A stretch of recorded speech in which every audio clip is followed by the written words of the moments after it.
Dobrý deň, vítam vás pri sledovaní kanálu Borotech. Dnes by som sa chcel venovať Parkside Performance laserovému líniovému laseru, ktorý má projekciu 3x360 stupňov laserového lúča. Čo je novinka, tak je vlastne napájaný akumulátormi X20V. V pliku sa nachádza samotný laser. Je také väčšie konštrukcie. Ono si to do istej miery vlastne vyžiadalo aj vlastne použitie akumulátora X20V a tu je taký univerzálny držiak. Samozrejme aj návod, ale ten mám neviem kde, priznám sa, ktorý má takýto klip so silnou pružinou. To sa používa hlavne na upnutie o nejaký plech. Reálne sa to dá do nejakej hrúbky asi 4 mm. Je tu možnosť vlastne posunutia, aretácie. Takisto si to môžeme dať dole z tejto strany. Na základnom držiaku máme 3 magnety silné a je tu výškové nastavenie. A z druhej strany máme zámok. Takto. Zo spodu máme upevnenie na dva štandardy závitov. Tu je 1/4, čo je vlastne pre fotografické prístroje a podobne. A tu je 5/8 závit, ktorý sa hlavne používa ako pre nejaké ťažšie veci, dajme tomu lasery. Sú tu také ako stabilizačné nožičky, ktoré nám zabezpečujú, keď máme laser len s týmto základným držiakom, aby sa nám neprevrátil. K samotnému laseru má 3 samostatné 360 stupňové projekcie laserovej línie, 1, 2, 3. Toto, aj keď sa to javí, čo som si pôvodne aj myslel, keď som to objednával, že to je hliník, nie. Je to toto plast, ale je to taký byteľný plast, taký odolný, dosť hrubý, takže tam by s tým problém nemal byť. Tu je klasická petica pre X20V akumulátor. Teraz tam mám vložený 4 Ah smart akumulátor. Jak výrobca vlastne marketingovo asi hlavne uvádza, že je odporúčaný k tomuto laseru. Tu je zamknutie a odomknutie aretácie toho mechanizmu samonivelácie. Tým sa aj akumulátor zapína. Je tam smart funkcia Smart Connect. Tu máme prepínač, ktorým si zapíname jednu, druhú a tretiu vlastne projekciu laserovej línie. Tu je tlačítko, ktoré keď zapneme, tak vtedy nám laser pulzuje na 10 kHz frekvencii, čo je určené pre diaľkové merače laserovej línie alebo diaľkové príjimače laserovej línie, ktorý nie je dodaný s daným prístrojom a ani ho Parkside vlastne nepredáva alebo neponúka. Laser dokáže korigovať 4% náklon v prípade, keď nestačí tá nivelácia, tak sa nám rozbliká lúč. Ešte je tu ďalšia možnosť. Pri zamknutej aretácii, keď potrebujeme nejaký sklon nasvietiť alebo podobne, tak pri podržaní tlačítka, ja neviem, je to asi na 5 sekúnd, môžeme používať so zamknutou aretáciou, takže vlastne môžeme nakláňať laser koľko chceme. Môžeme si takisto prepínať funkcie alebo projekciu daných laserov. Samotný laser má dosť vysokú váhu, Je to 900 gramov. Je to už také dosť veľké, no. Nie je to vreckový laser, ale vypadá taký dosť byteľný. Na určitých miestach je to pogumované. Tu je upnutie. Sú to ešte také maličké gumené nožičky pre použitie bez prídavných držiakov alebo statívov. Tu je ešte takáto veľká plastová matica, ktorá nám uľahčuje, ale len na ten 1/4 závit, namontovanie laseru na tento držiak. Že tam nemusíme niečo zo spodu krútiť alebo podobne. To je prakticky vymyslené. Ten držiak nám teraz zabezpečuje 360 stupňové otočenie laseru okolo svojej osy. Môžeme takisto, môžem si ho pri tom zapnúť, dvíhať laser v rozmedzi asi zhruba nejakých 7 cm. Takto sú vysunuté. Ono je pekne robené prakticky, že oni sa súčasne vysúvajú obidve tie nožičky, takže tá stabilita je zabezpečená.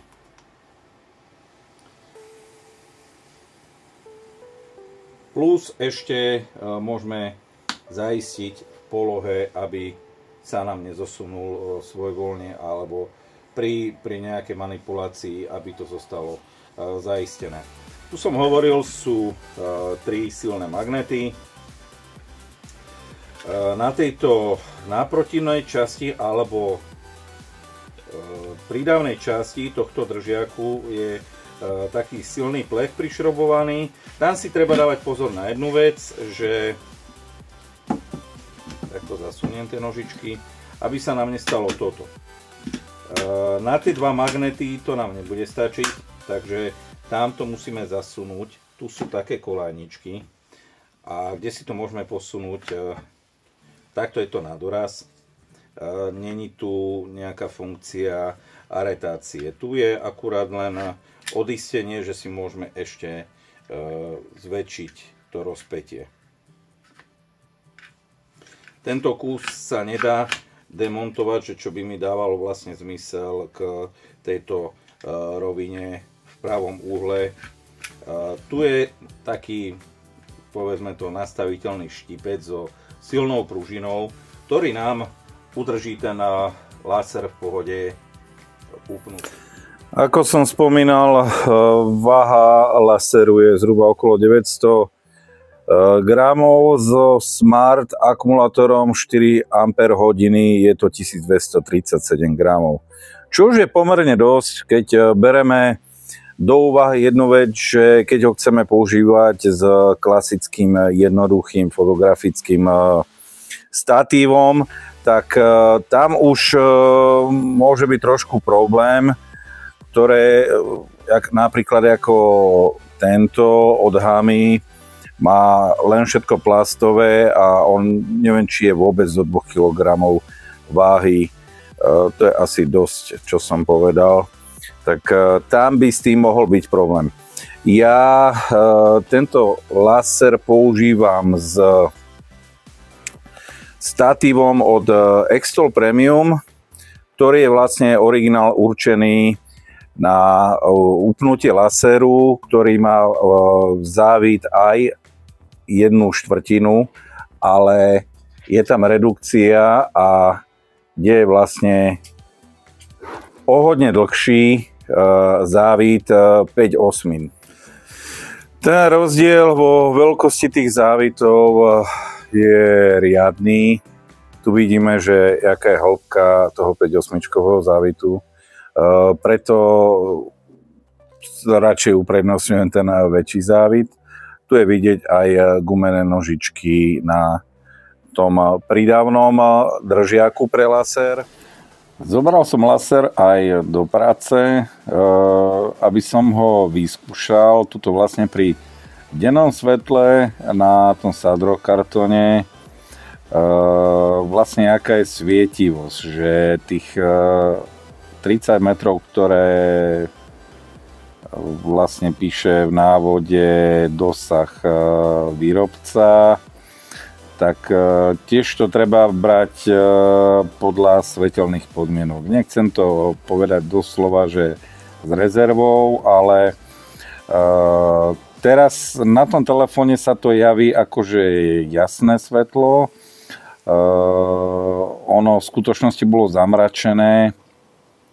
A tu, jak je to vidieť napríklad na podlahe, a ono trošku cez oblaky presvítalo slnko. Takže neviem, tamto neskôr sa mi to tuším, že podarí aj ukázať, že vlastne ono je zamračené, len tamto trošku presvítalo slnko a ono už je slabšia viditeľnosť toho lúča, ale keď si to trošku pristienime, tak je to výrazne lepšie ako pri červených laseroch. Mám skúsenosť aj s profesionálnymi lasermi, červenými líniovými, a tie pri takýchto svetelných podmienkach, pri prírodnom svetle, tam už bol velikánsky problém. Pri tom zelenom tu je trošku vidieť slabo tú líniu, ale tiež ako sa mi to podarilo vlastne tým telefónom natočiť tu napríklad na tmavom sadrokartóne. Tam je to úplne akože super vidno. Niekde tam mi stienili nejaké predmety na stavbe. Niekde som mal problém na displeji vlastne tú líniu aktuálne nájsť. No, biely povrch, tam je to už o niečo horšie. Biele obkladačky. Stále tú líniu vieme nájsť, tak tu je vidieť, tu zhruba je to asi nejakých 10 metrov. Každého hlavne zaujíma vlastne ten dosah pri tom dennom svetle. No. Na silnom prudkom slnku, tam by bol už problém. Tam neviem, či aj s použitím terča odrazového. Tu je tiež vidieť, že hrúbka tej línie s pribúdajúcou vzdialenosťou je väčšia hrúbka. Není to taká tenká tá línia, keď máme tu ten laser blízko, ale tá projekcia tej línie stále tam je. Bielý povrch, lesklý, no tak moje špinavé ruky som si myslel, že tam bude lepšie vidno. Majstri, ktorí majú skúsenosti s červeným laserom a denným svetlom, tak vedia svoje, že čo všetko sa tam prikladá, kartón a neviem, čo sa skúša, tmavý svetlý povrch. Použitie laseru v zle osvetlených priestoroch alebo pri zlých svetelných podmienkach, to je celkom niečo iné. Keď potrebujeme fakt niečo na doraz, tam bolo vidieť tiež projekciu krížovú. Tu tiež šťastí bolo vidieť, mám to tak nešťastne nastavený, ten laser. Kríž aj na strope, čo nám vlastne náhradza olovnicu, keď chceme preniesť bod z podlahy na strop alebo opačne, takže to je výborná vec. Tu z diaľky, jak je vidno, jak svieti ten laser. Prisvetľujem to trošku. Ešte, aby som nezabudol, chcel som ukázať, že vlastne tento odrazový terčík, že je to šikovná vec. Hlavne vtedy, keď potrebujeme na podlahe 2 body preniesť a ten druhý bod je ďalej. Takže na tej podlahe nemusí byť celkom dobre vidieť, takže keď si ho uložíme s tou stredovou ryskou na tú na ten bod na podlahe, tak nám to značne akože uľahčí nastavenie tej projekcie toho lúču. Šikovná vec je to s magnetom. Tak si to vieme mohol byť ten magnet aj na spodu a príklad aj na bokoch, hej, ale to už by som asi chcel moc. Super vec, jednoduchá vec. To som neukázal, lebo som to na začiatku niekde odpásol, nevedel som to nájsť.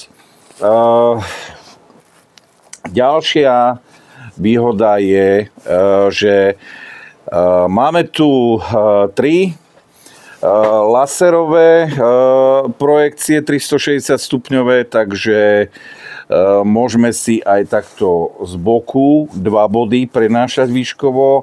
To je super a veľmi dobrá vec je, keď si môžeme prenášať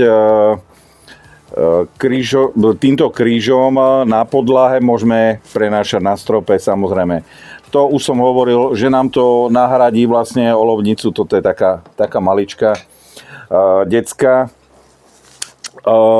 Stojan, ten sa dá použiť aj čisto, keď potrebujeme niekde na stôl, na paletu alebo na čo to použiť, aby nám to nepadlo.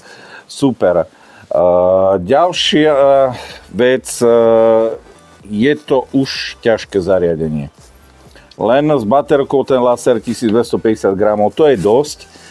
Takže keď ho plánujem používať s bežným lacným fotografickým statívom, takže tam by som to moc neodporúčal, tam už to zaťaženie na tú hlavu toho statívu je dosť veľké. Takže aby sa to buď nepoškodil statív, alebo nedaj Bože, že neodlomilo, to by bolo škoda. Smart aplikácia. No, je to jedna veľká blbosť. Za mňa, hovorím za seba. Spároval som ten laser s tou aplikáciou, ale nič mi nepridala. Na praktickom využití toho laseru nebol som nejaký naplnený nejakou veľkou radosťou, že keď som to otvoril tú aplikáciu, že ja môžem na diaľku zapnúť ten laser a vypnúť. Neviem, koľký z vás to budú využívať, aby vyberali telefón a neviem čo. Alebo že si môžem na diaľku prepínať tie laserové projekcie, alebo zapnúť tú funkciu pre väčšie vzdialenosti pre laserový príjimač, ktorý pulzuje na 10 kHz frekvencii ten lúč, aby sme ho vedeli prijať. Neoslovilo ma to absolútne. Je to len obyčajný marketing, aby zblbli ľudí, aby kupovali smart akumulátory alebo podobne. Na druhú stranu s tým akumulátorom 4 Ah som mal zapnuté, tuším, že 2 projekcie skoro prakticky celý deň. Cez prestávku, čo to bolo vypnuté. Na tom akumulátore stále svietili 3 levely alebo 3 body, 3 stupne. Ako chcete, tá spotreba toho laseru není veľká, takže odpadá niečo také, že kto je zvyknutý na nejaké lasery, ktoré majú napájanie tužkovými baterkami 3Ačka, alebo že je tam stavaný nejaký akumulátor, ktorý treba cez kábel dobíjať, alebo powerbanku, alebo podobne. Tuto to všetko odpadá. Stačí mi kľudne aj starý akumulátor 2 A alebo 4 Ah. Vôjde sa tam dokonca aj 8 Ah akumulátor. Stále je tu dosť placu, aby sa dal krútiť na tomto držiaku. Ďalší môj poznatok, to upnutie na tom laseri mohlo byť trošku odklonené do strany. Tým by sme vlastne dosiahli taký excentrický pohyb pri zjednodušení nastavenia toho laseru na tie body, aby sme trafili tú laserovú líniu. Tam sa to mohlo nejako riešiť a mohol byť do strany nejak otočný ten držiak, lebo My si ho síce môžeme takto otáčať, ale keď potrebujeme trafiť takto 2 body, tak s tým prvým dobre si ho viem natočiť, ale potrebujem tú líniu trafiť ešte aj na ten druhý, takže mohlo to byť trošku rozumnejšie riešené. O váhe toho laseru, to som hovoril, že by som odporúčil skôr takýto statív, ktorý je na takéto veci stávaný a kde je veľký 5-8-čkový závit. Tak to je jasné. Cenovo, no, mohlo to byť nižšie, alebo v tej cene už mohol byť nejaký rozumnejší statív. Ale trojnásobná projekcia na 360 stupňov má svoj zmysel a lasery od profi značiek s trojitou projekciou sú na oveľa vyššej cenovej hladine. Tu je 5-ročná záruka, takže to je veľké plus. Tá smart aplikácia, nepovažujem to za žiadne veľké plus. Skúste mi napísať do komentárov, komu sa to zmysluplne podarilo na niečo využiť.